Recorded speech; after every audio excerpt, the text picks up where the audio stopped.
कैलाश श्रेणी के अंदर स्थित बोकरचू हिमनद से होती है। इससे होती है बोकरचू हिमनद से इस नदी की उत्पत्ति होती है और इसकी उत्पत्ति के बाद ये नदी तिब्बत में प्रवाहित होती है। तिब्बत में इस नदी का नाम सिंगी गंबार है। क्या नाम है? सिंगी गंबार है, जिसे शेर मुख कहा जाता है। ये नदी लद्दाख और जास्कर श्रेणी के मध्य से होकर गुजरती है और लद्दाख में गहरे गार्ज का निर्माण करते हुए पाकिस्तान में प्रवेश करती है। इस गार्ज का नाम है गिलगित गार्ज। ठीक है, सिंधु नदी कौन सा गार्ज बनाती है? गिलगित गार्ज। सिंधु नदी को तिब्बत में क्या कहा जाता है? सिंगी गंबार कहा जाता है, शेर मुख कहा जाता है। कहाँ से निकलती है?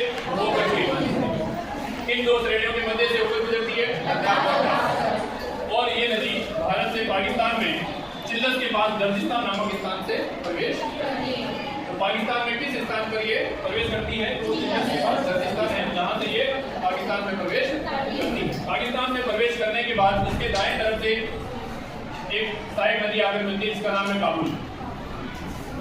काबुल नदी पाकिस्तान में आकर इससे मिलती है।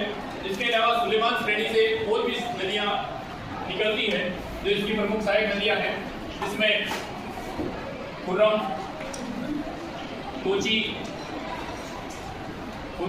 कोची, गुमल, बिगोआ, ये नदियां सुलेमान श्रेणी से निकलती है और सिंधु से मिलती है। इसके बाद ये नदी मिठानकोट के पास इस नदी में पंच नदियां आकर मिलती है। कौन सी नदियां? पंच नदियां। पंच नदियां कौन सी है? झेलम, सबसे उत्तर में झेलम, चिनाब, रावी, ब्यास और सतलज। ये पंच नदियां कहाँ पे मिलती है? मिठानकोट के पास आकर सिंधु से मिलती है और ये सिंधु नदी कराची के पास कहाँ आकर गिरती है? अरब सागर। कराची के पास अरब सागर में आकर गिरती है। इस नदी की कुछ सहायक नदियां भी है जो हिमालय से होकर निकलती है। हिमालय श्रेणी से निकलने वाली इसकी प्रमुख सहायक नदियों में सहयोग, गिलगित, जास्कर, घुघरा,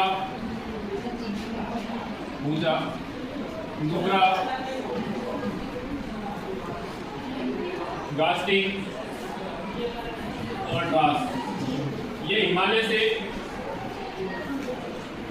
निकलने वाली इसकी सहायक नदियां हैं और ये सुलेमान श्रेणी से निकलने वाली इसकी सहायक नदियां। इसकी कुल लंबाई 2880 किलोमीटर है। भारत में इसकी कुल लंबाई 1411 किलोमीटर है ना। बाकी तिब्बत और पाकिस्तान में है। इसका कुल आबादी क्षेत्र 11,65,000 है, जिसमें से भारत में 3,21,289 वर्ग किलोमीटर जो है वो भारत के अंदर।